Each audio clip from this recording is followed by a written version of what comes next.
The 16th of August, 2003, Old Trafford. 75,000 fans watched as an 18-year-old kid from Portugal stepped onto the pitch. The legendary George Best called it the most exciting debut he had ever seen.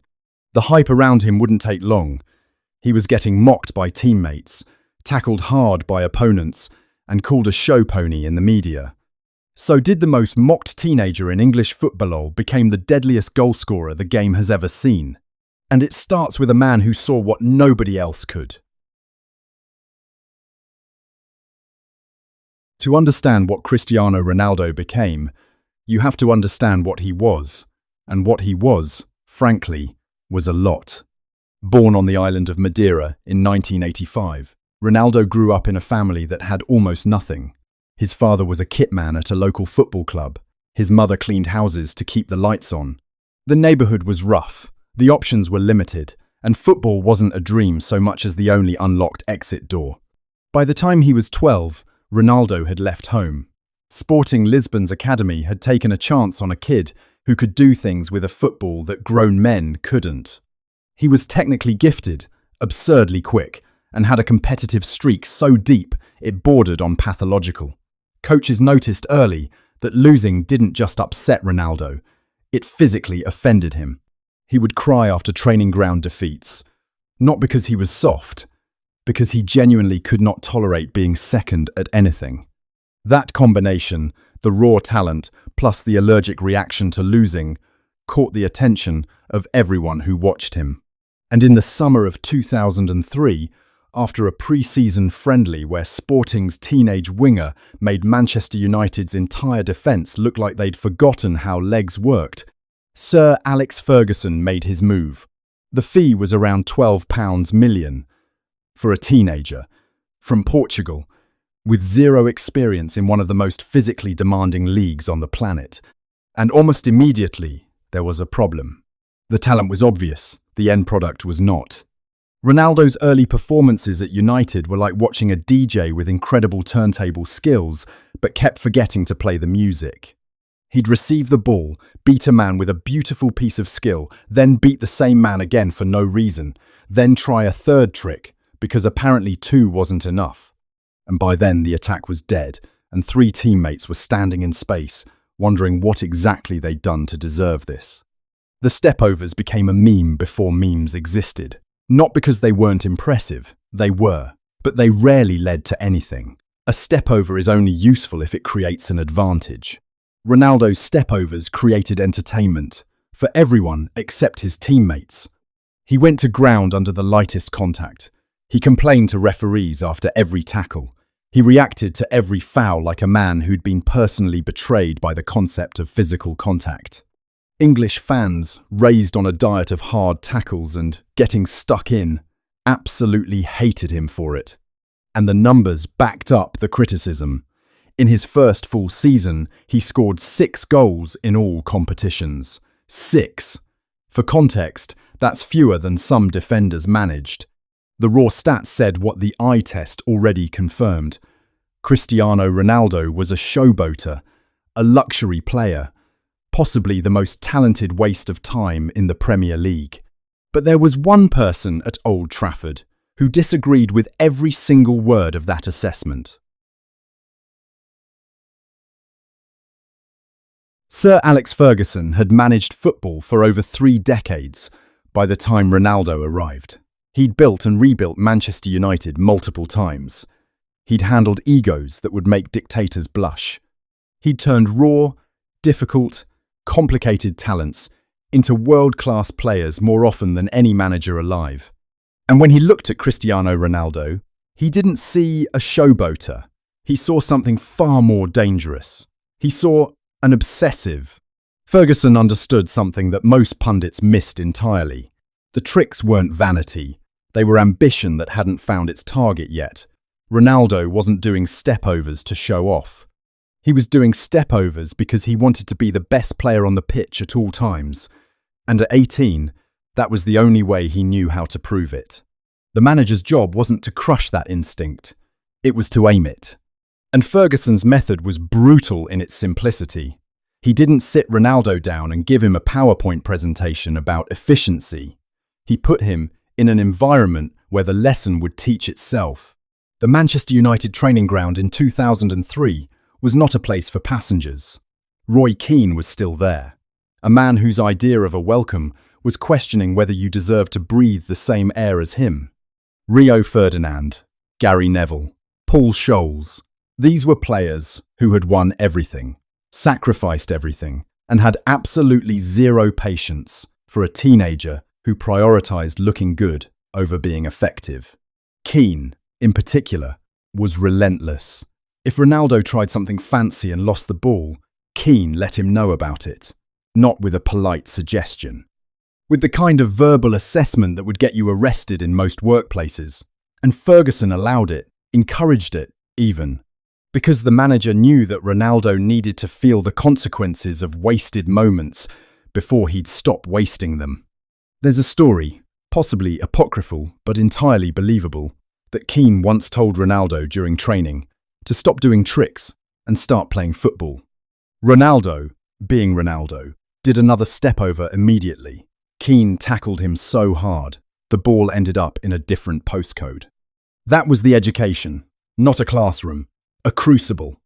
And here's where Ronaldo separated himself from every other talented teenager who'd ever been given the number 7 shirt. He didn't sulk. He didn't retreat. He didn't ask for a transfer to somewhere that appreciated his artistry. He went to the gym. Ronaldo became, by every credible account, the hardest working player at the club. He arrived before everyone else and left after everyone else. He worked on his finishing until the groundsman begged him to stop.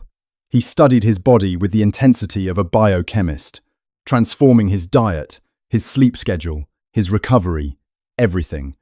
He built muscle without losing speed, which is the physical equivalent of violating the laws of physics. The skinny kid from Madeira was engineering himself into something new. And slowly, painfully slowly for those watching, the tricks started to have a purpose. The transformation didn't happen overnight. It happened over about 3 seasons, which in football time is an eternity. Plenty of people gave up on Ronaldo during that window. Plenty of people decided the verdict was already in. They were spectacularly wrong, but they wouldn't know that for a while yet. The 2005-06 season was the transition year. The tricks were still there, but they were beginning to serve a function. A step-over that had once been decorative was now being used to shift a defender's weight before a cross. A drag-back that once killed an attack was now creating a shooting angle that hadn't existed a second earlier. The technique was the same. The intent behind it had completely changed. Ronaldo scored 12 goals that season, double his previous best. Still not world-class numbers for a forward, but the trajectory was unmistakable. He was also creating chances at a rate that the stats barely captured. His crosses were finding teammates. His runs were stretching defences. The pieces were assembling themselves into something coherent. And the football world started paying attention for reasons unrelated to step-overs. 23 goals in all competitions, from a winger, in a league where defenders were legally allowed to assault you and where the weather alone was hostile to anything resembling skill. Ronaldo wasn't just scoring, he was scoring from everywhere. Right foot, left foot, headers, free kicks, penalties, long range, close range, every range. The heading ability, in particular, seemed to emerge from nowhere. Ronaldo had always been tall, but he'd never used his height as a weapon. Now, suddenly, he was leaping with timing and power that made centre-backs look short. His hang time defied explanation. Analysts started measuring his vertical leap and arrived at numbers usually associated with NBA players, not wingers. He hadn't just added a heading to his game, he'd engineered it. Hours of specific training, targeted at developing the exact muscles needed for explosive jumps. Combined with a sense of timing that was either instinctive or obsessively practiced. Probably both. But the 2007-08 season, that's when the showboater officially died, and the goal machine took his place. 42 goals, in a single season. From a player who was still, technically, listed as a winger, he won the Premier League. He won the Champions League, scoring in the final against Chelsea in Moscow. He won the Ballon d'Or. He won the FIFA World Player of the Year. He was 23 years old. 5 years earlier, Roy Keane had been tackling him into the turf for doing unnecessary tricks. Now, he was the best footballer on the planet. And here's what made the transformation genuinely remarkable. It wasn't that Ronaldo abandoned the showmanship, he weaponized it. The step-overs were still there, but now they set up goals instead of round of applause moments. The body feint still bamboozled defenders, but now they created scoring chances instead of dead-end dribbles. He hadn't killed the showman, he'd given the showman a purpose. And that purpose was destruction. Ferguson, watching from the touchline, must have felt something very close to vindication. He'd taken a diamond in the rough, refused to sand off the edges that everyone else wanted removed, and instead shaped the setting around the stone. The result was a player unlike anything football had seen before. Power, speed, skill, intelligence, and, above all, an almost inhuman obsession with goals. Manchester United would have happily kept him forever, but Ronaldo had done something that very few players at Old Trafford ever managed. He'd outgrown Sir Alex Ferguson's stage.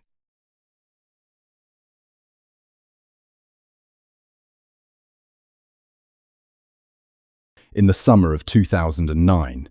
At the time, it was the most expensive transfer in football history. People called it insane. A vanity purchase. A marketing stunt dressed up as a football decision. He scored 450 goals in 438 appearances. Let that land for a second. 450 goals in 438 games. That's not a good record. That's not even a great record. That's a statistical anomaly. It's the kind of number that makes you check the source twice because your brain refuses to accept it as real. What Ronaldo did at Real Madrid wasn't just impressive, it was systematic. He approached goal scoring the way an engineer approaches a bridge. Every component tested, every variable optimized, every inefficiency eliminated. His positioning became surgical. Watch footage of Ronaldo in his late 20s and you'll notice something strange. He barely touched the ball compared to his days at United. That sounds like a decline until you realize what was actually happening. He'd stopped doing the things that didn't directly produce goals. No more long dribbles from the halfway line. No more 20-touch sequences for the cameras. He'd strip his game down to its most lethal components and then execute those components at a level nobody else could match. Every run had a calculation behind it. Every movement off the ball was designed to exploit a gap he'd identified, seconds before the defender knew it existed. He studied positioning the way chess grandmasters study openings, not reacting, anticipating. And the goals. Good Lord, the goals. Hat-tricks became routine. There were seasons where he'd score 50, then do it again the next year. The Champions League, football's most prestigious competition, became his personal scoring ground. He finished as the tournament's all-time top scorer, a record so dominant it may never be broken. 16 seasons, 140 goals, across 3 different clubs. 4 Champions League titles, 4 Ballon d'Or awards during his time at Madrid. 5 in total, matching and then briefly surpassing what any player had ever achieved. He became Real Madrid's all-time top scorer for a club that had employed Di Stefano, Raúl, Puskas, Hugo Sanchez, Ronaldo, the Brazilian one.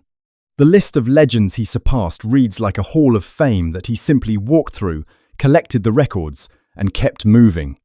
And through all of it, the core identity remained. Watch his celebrations. The shirt off, the muscles flexed, the iconic leap and spin. That wasn't just ego. That was the showman. The same showman who arrived at Old Trafford doing step-overs in the rain, still performing, still craving the moment, still needing to be seen. But now, the show wasn't a substitute for substance. It was the reward for having produced more substance than almost anyone in history. The Madrid years also revealed something else about Ronaldo that the early critics had completely missed: his mentality in big moments. The boy who used to crumble under physical pressure in the Premier League, who went down at the slightest contact, who seemed fragile when the game got rough, turned out to be the most clutch performer of his generation. When the stakes were highest, Ronaldo didn't shrink. He expanded. Champions League finals, El Clásicos, must-win knockout ties. The bigger the game, the more dangerous he became. He scored hat-tricks in Champions League semi-finals and quarter-finals, with the nonchalance of a man completing a daily commute. The critics in 2003 had looked at a teenager doing tricks and concluded he was soft. What they'd actually been looking at was a competitor so extreme that he hadn't yet figured out how to channel the intensity. Once he did, the result wasn't just a great player, it was a force of nature that played football. And just when people thought the body might finally give out, he proved them wrong again, because apparently that's what he does. In the summer of 2018, at the age of 33, Cristiano Ronaldo left Real Madrid for Juventus. The reaction was predictable: a retirement league move, a final paycheck. A man who couldn't accept that the end was coming and chose to go somewhere the pace of play would be kind to his aging legs. He scored 101 goals in 134 appearances. 101 goals. At an age when most elite forwards are doing punditry and launching wine brands. In a defensively obsessive league, that was supposed to be his graveyard. He won 2 Serie A titles and consistently carried a squad that, without him, would have been a comfortably good team rather than a dominant one.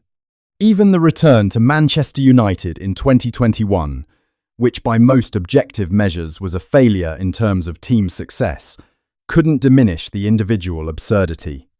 He scored 18 league goals in a team that finished 6th. 18 goals from a 37-year-old in a squad that couldn't decide if it wanted to press or pray. If anything, it proved the point even more emphatically. Strip away the system, the support, the tactical structure, and Ronaldo still found the net, because finding the net was what he'd spent 2 decades engineering himself to do. The numbers, taken together, are almost comic in their scale. Over 900 career goals across club and country. More international goals than any male player in history. 5 Ballon d'Or awards. 7 league titles across 3 countries. 5 Champions League trophies. A European Championship with Portugal in 2016. A tournament where he got injured in the final and somehow managed to coach from the sidelines like a man who genuinely could not allow other people to make decisions without his involvement. But the numbers, as staggering as they are, miss the real story. The real story is the distance travelled. From a teenager who couldn't cross a ball without doing something unnecessary first, to a player who eliminated every unnecessary movement from his game and replaced them all with goals. From a kid who was mocked for caring more about looking good than being effective, to a man who redefined what effective meant, and then set the record so high that the conversation about who's the best ever literally cannot happen without his name. From a showboater to a killer. And the thing that nobody predicted back in 2003, the thing that Ferguson saw and almost nobody else did, was that the showboating and the killing instinct were never separate qualities. The same obsessive ego that drove him to do 30 stepovers in a dead-end dribble was the same one that drove him to train until midnight, to rebuild his body 5 times over, to refuse to accept any version of reality where he wasn't the best. The critics saw vanity. Ferguson saw fuel. And fuel, given enough time and the right engine, burns everything in its path. There's a particular kind of arrogance that the football world loves to punish, the kind that comes with tricks and flicks, and a teenager who thinks he's better than everyone in the room. Football culture, especially English football culture, has a deep, almost religious commitment to humility. Work hard, keep your head down, let your feet do the talking, and for God's sake, stop doing stepovers. Cristiano Ronaldo violated every single one of those rules, And then he scored 900 goals, which, in retrospect, might be the greatest act of defiance in the history of sport. He didn't become the deadliest scorer ever by abandoning who he was. He became it by evolving into something that nobody thought was possible. The showman learned to kill. The ego learned to serve a purpose. The boy who wanted to be noticed figured out that the best way to be noticed is to put the ball in the net more times than any human being who has ever lived. Whether he's the greatest footballer of all time is a debate that will outlive everyone reading this. But there's one thing that isn't debatable. No player in history has ever travelled further from where they started to where they finished. Nobody has ever transformed more completely, more relentlessly, or more successfully. In 2003, they called him a useless showboater. They were right. They just didn't know they were watching the first chapter of a story that would rewrite every record in the book.